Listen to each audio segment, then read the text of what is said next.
Okay. Welcome everyone to the Toku Portal podcast. It's me, Zero, here with. Well, unfortunately, nobody else today, but that's fine. I'll just make this a quick episode. Um, anyway. Um, yes. So, welcome to episode 6 of Kamen Rider Saber. Like the wind, he arrives, basically. It's the episode where we meet a new. I was gonna say the green Sentai uh, ranger, but actually, we meet Ren Akamachi. Okay. Kamen Rider Kenzan. Debuts The Wind Swordsman. Okay, cool. So yeah, that's the episode he shows up in. Basically what happens is the piranha monster Kaijin, basically from last week, still around. They're trying to defeat it. So like Toma is basically trying to defeat it, and then Ren shows up, and Ren basically says like, strength's all that matters, and let's try to win. And basically he it's like strength above all else, which is kind of interesting because that's sort of Buster's deal too, but it's more like he's man, this show's got like a real Sentai thing going on, right? So basically, this character is like in Sentais, he'd be like the green, that like young, cocky, inexperienced, but thinks they're hot shit. Like they have some potential, but they think like they're untouchable type of green, that type of character. Like this pretty much, like at this point, the show Saber is pretty much just a Sentai. It's basically take Garo's backstory, right? Put it in a Kamen Rider world and fill it with Sentai character, and that's basically what Saber is. It's a weird mix. Um, but yeah, so basically Toma and Ren are kind of sort of competing in this episode. And May and Rentaro are kind of doing their own thing until like halfway through this episode where they run into Zuos. Yeah, Zuos. And then their story has to do with Zuos, where it's like you find out that Zuos killed Rentaro's master 15 years ago. I mean, shit, a lot of stuff happened 15 years ago. I guess I should have watched episode 0. But also the other thing too there is like, well, it gives like Rentaro like a more aggressive storyline because he's just been kind of like the super nice, helpful secondary writer up till now, but now it's like super serious. He fights Zuos, but like Zuos basically spares him because he's like, God damn, you're not even worth my time. Like, you're a complete joke. Which is kind of sad and really ticks off Rentaro, so I guess that's setting up his story arc, or at least for the next episode or something. We'll have to see. So yeah, they have like a little arc, and then Toma and Ren kind of have this like little rivalry thing going on. Well, for a bit in the show, it's more like Ren just wants to prove that he's the hardest shit ever. Nobody can beat him, and like Toma's just having none of it. And Kento is there, but he's kind of just in the background. But Toma and Tetsuo, Tetsuo also kind of have like you find out Tetsuo's nickname is Slash, so maybe that'll mean something. But they're trying to research, because what happens is Toma gets into a fight, and one of the generals or villains Storius basically seals Saber's like belt because he wants to like he's basically setting up like a situation where Toma would have to go to Avalon, which is kind of this like mysterious place where like knights can't really go to because something's sealed there and they're trying to access it, but they can't access it. They need the rider's help. So Sirius basically sets a trap where like they use the monster to lure Saber, and then Saber's belt gets locked out unless they find a way to go to Avalon, which is what the villains want. So on like the side of the villains, like they're actually being really clever, which is cool. Like I feel like Storios is like basically what the Time Jackers should have been, but they weren't. So that's kind of cool. Yeah. And yeah, pretty much. Like Caliber is there, but he doesn't really do too much of this episode. Right. But basically you find out that the thing that was going on with Caliber and Saber's belts was like they're linking, and somehow their two dragons will make the key or something. So yeah, I guess that's what we were getting hinted at last episode. So that's interesting too. But again, like we don't, I guess it's like a key to Avalon or maybe something else. So we'll have to see. But again, it's just setting some stuff up. At least they're like, the one good thing about the show is like they're moving quickly. The one problem with the show is it's moving like real quick, like almost like misjointed. Like this episode feels like it's missing scenes, or it's like it's a couple different episodes like sliced together, right? So it's weird. Like either it's edited weird, or it's like maybe there were supposed to be different episodes, they got sliced together, so that's why it's weird. It's uneven. And one of the other things too is like the show has this problem where it's like, I don't want to say that they can't, like most of them can't act. It's just they're kind of like really stiff. And the problem there is they're like they're young actors, so of course they're gonna grow into their role. But the other thing too is like the comedy is like they're trying to be a lot more lighthearted and comedic, and it's not how you shoot a writer show, because there are moments in this episode, because like for the most part when I was watching I'm like, oh god, none of these people can act. But that's not really true, because like halfway through the episode you kind of get glimpses of like, oh no, they actually could do this, because they're like, all of them are pretty good at acting when they have to get serious or pissed off.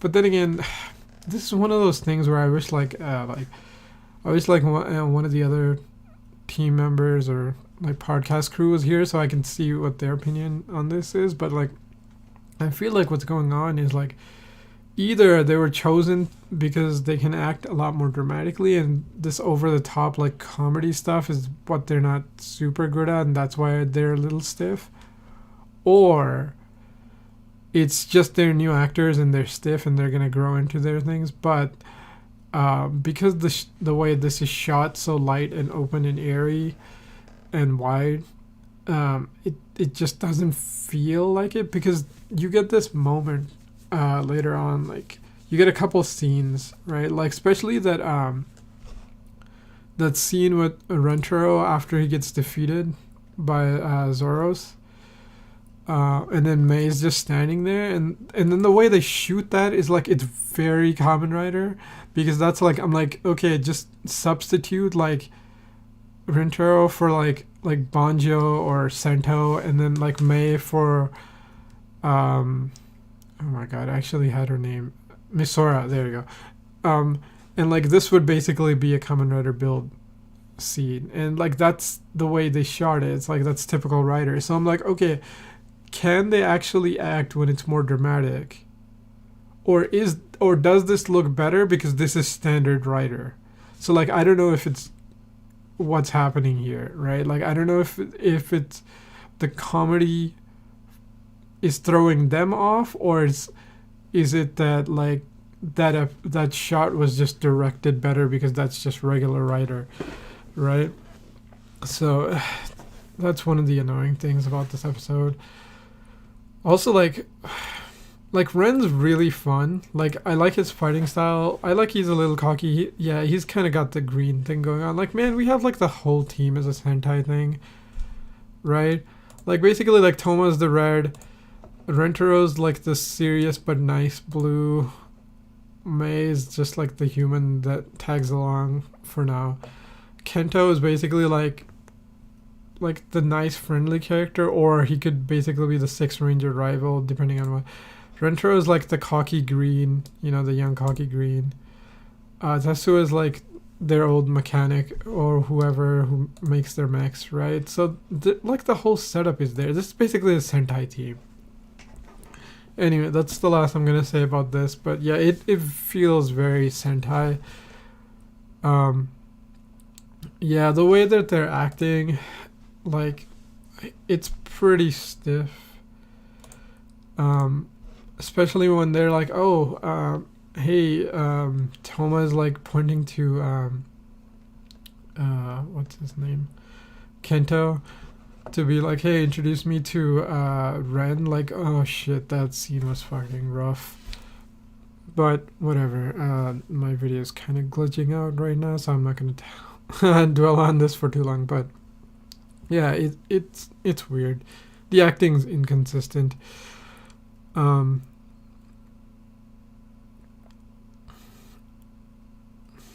Yeah, like I don't want to say like the whole cast is bad because I'm like that's not possible. Like you can't get an entire cast. Like I mean, like Sophia's good.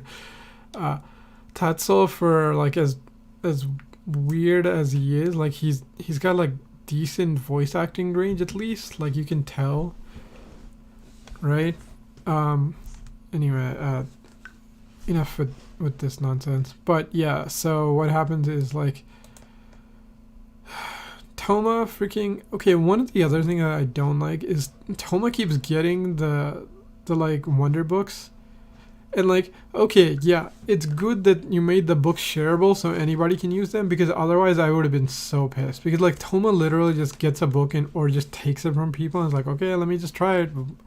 It's like it's so disrespectful. It's so annoying, and it feels like it really doesn't feel earned at all.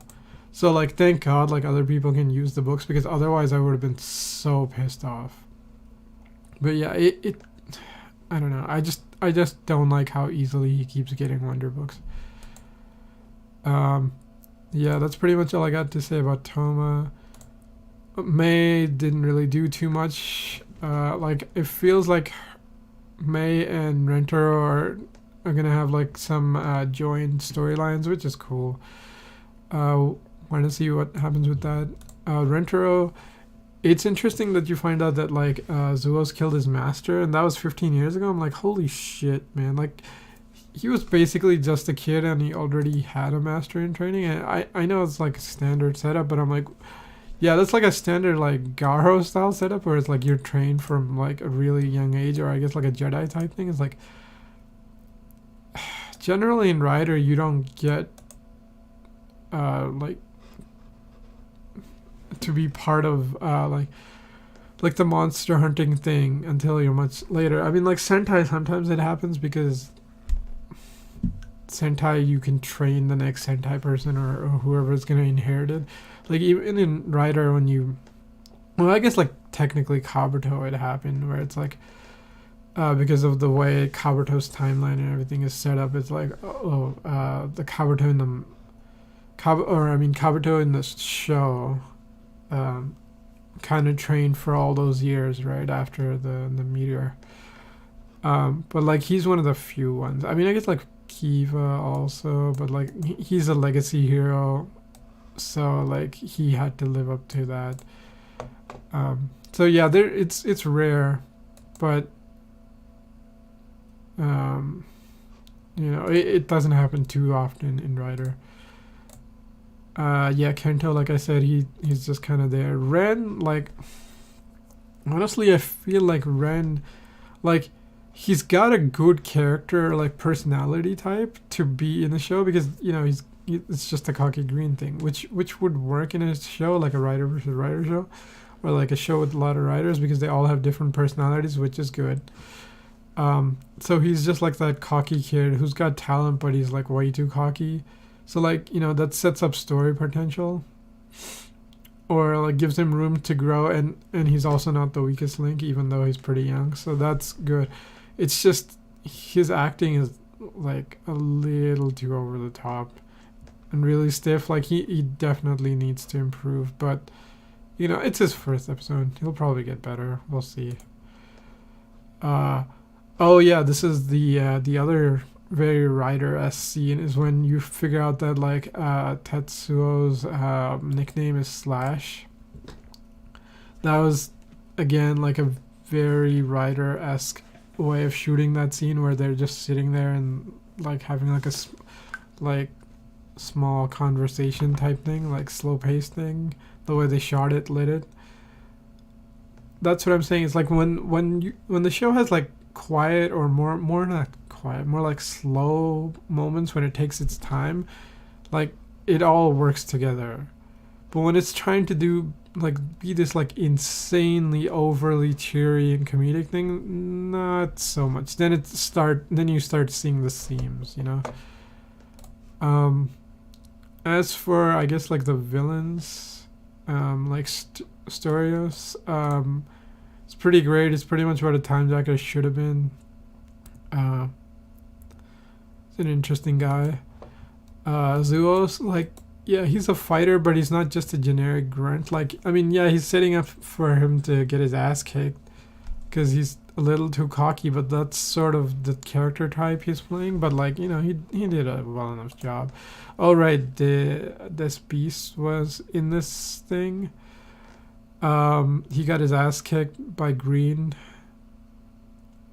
like Kenzan, which is interesting because like he's pretty tough, but like it proves that like Kenzan isn't just talking out of his ass. Like he actually has the skills to back it up right now. So yeah, that was a good way of setting that up. It was a pretty decent fight too. Again, this is one of those things where it's like, yeah, they're still using Unreal 4. But they've realized like the way to do it is like, oh, just use that to calculate all the backgrounds because then it's a game engine. You don't have to fucking re-render all that stuff, right? To do all the backgrounds, and then the writers themselves are just in front of a green screen, and it works a lot better than just pure CGI writers. Or like if they're gonna do CGI writers, they should put the textures on. But yeah, it seems that they're getting better at using it because they're like meshing the two like production lines properly, I guess. So that's good. Yeah, Sophia was in this episode. She didn't really do much. She just kind of just gave Toma permission to read all the books because she's like, knowledge should be given to everyone. Like it's all free. Yeah, again, that's pretty much it for the episode. Like it was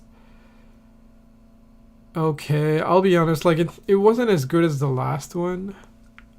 Because like the acting was a lot stiffer in this, but it definitely had moments of them and showing how good, like either if we shot this like a regular writer show or if we gave them pause and let them actually act in more dramatic ways instead of comedic ways, like these characters actually have depth. So there's potential. Like in the first half of the episode I was like, oh man, this is not great, but like as it goes on it's a little bit better. And again, I'm probably like way harsher on this show than like most other people. Yeah, that's not true. I guess like a lot of people freaking dropped this show, but like the people who are still watching it would probably be a lot more generous. I'm just giving my thoughts. Also we had comments that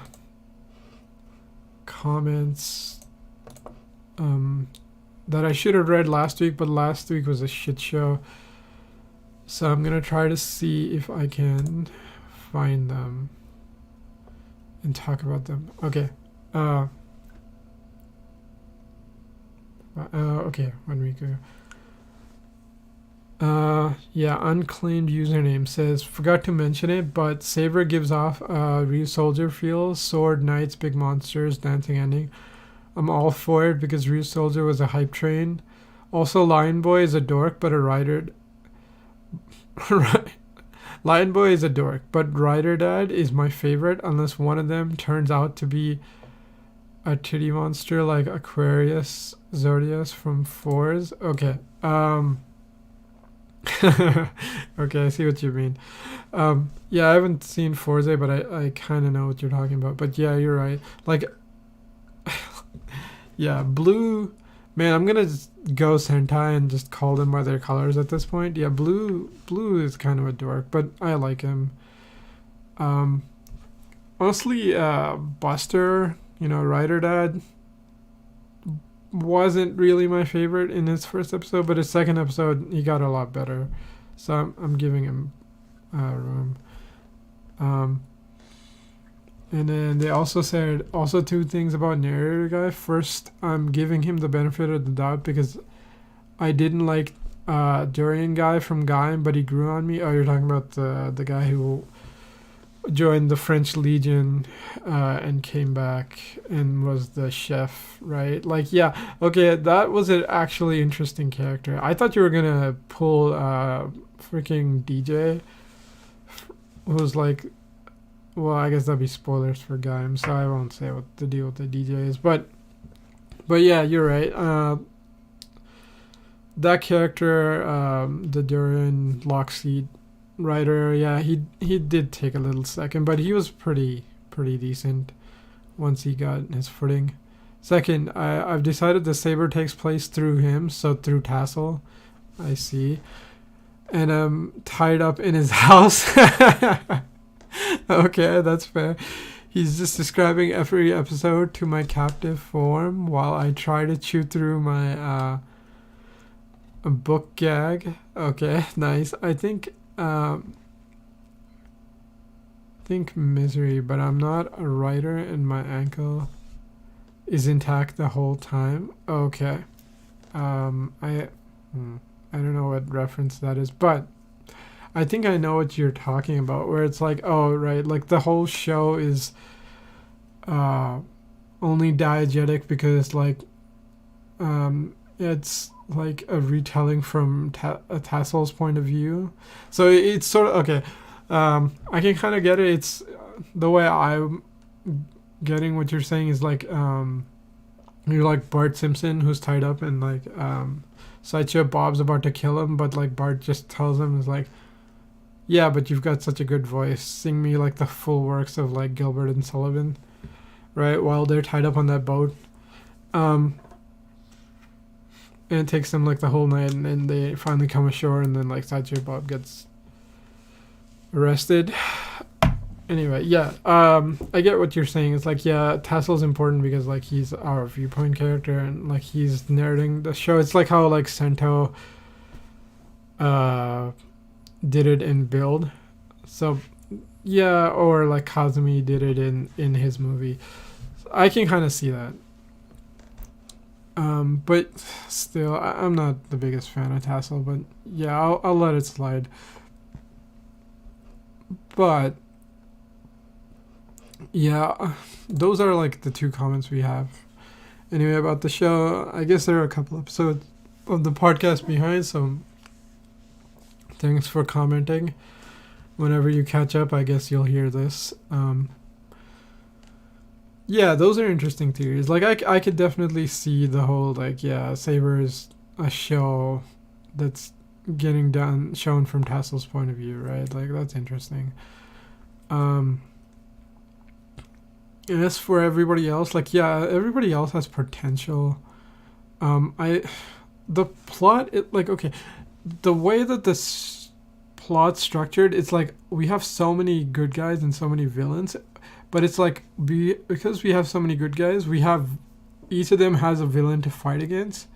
That way, like, we don't need Monster of the Week, because right now, because of the virus, they can't really shoot, and that's the whole reason they have to use like Unreal 4 and all that, because they can't really shoot outside. So that's the other thing, is like they've done a lot of like interesting ways of setting the show up, where it's like then they can use like little tricks not to go outside or shoot it in locations. Like one, it's set in a different fantasy world, and whenever you see outside, it's like simple shots of like stuff materializing and rematerializing, and then you can just jump into the other world by going through the books and stuff, and then like, you know, it's all CGI land with Real 4. Or if it's like outside in a forest in a wide open area when nobody's around, right? Or like the Henshin is using like a bank system where it's basically stock footage, right?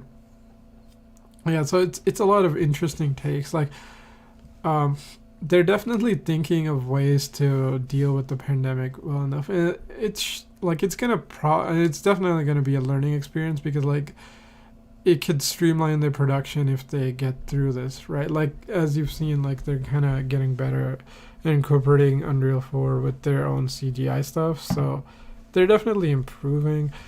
And the story, like it's like on paper it's not terrible, because like all the plots are moving forward. The problem is like none of the characters are like, I don't feel for them, right? It's like stuff's happening to them and I'm just watching it. Like I don't connect with any of them. I think that's my biggest issue. I mean, like the way they've set up like Blades' arc, you know, Blue, considering he's like the nicest guy, and like he definitely has like a good arc of him growing set up already, so he's probably gonna be the one I'm gonna get attached to, because it sure as fuck isn't Toma. Like Toma's not bad, but he's just sort of there and he's just doing whatever the fuck the story says, right? And all the other ones are just kind of hovering around him for the most part. We'll see. Yeah. Anyway, I'm just rambling, but this was okay. I mean, maybe it was a little subpar, honestly, but it wasn't terrible. I think it's just because they tried to cram so much in there. It literally feels like they crammed like 2 or 3 episodes together, especially because the way it's edited is like, oh, this is happening and suddenly this is like, where were these characters? What were they doing? Like, why is any of this shit happening? Right? It's like, it's almost like, it's just like, maybe I should have watched the last episode and this back to back, and maybe it would flow a little bit better, but I feel like they're just like slamming so much shit together just to get on with it. It's a little crazy. Maybe if they slowed it down just a little bit, it would probably work a little bit better. But anyway, thanks for joining me, everyone.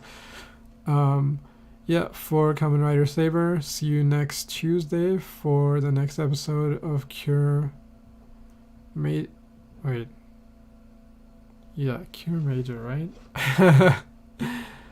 Let me just check. But, Cure Major, episode 28. And then that's on Tuesday, and on Wednesday, Kamen Rider Saber episode 7.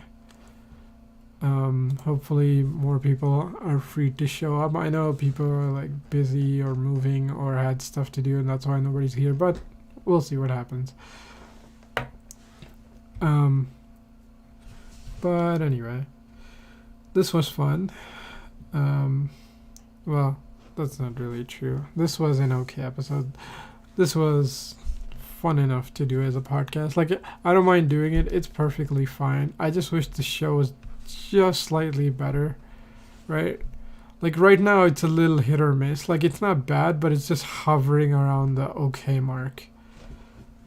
But like definitely you can see hints of it could be better. Yeah, anyway, that's all I got to say.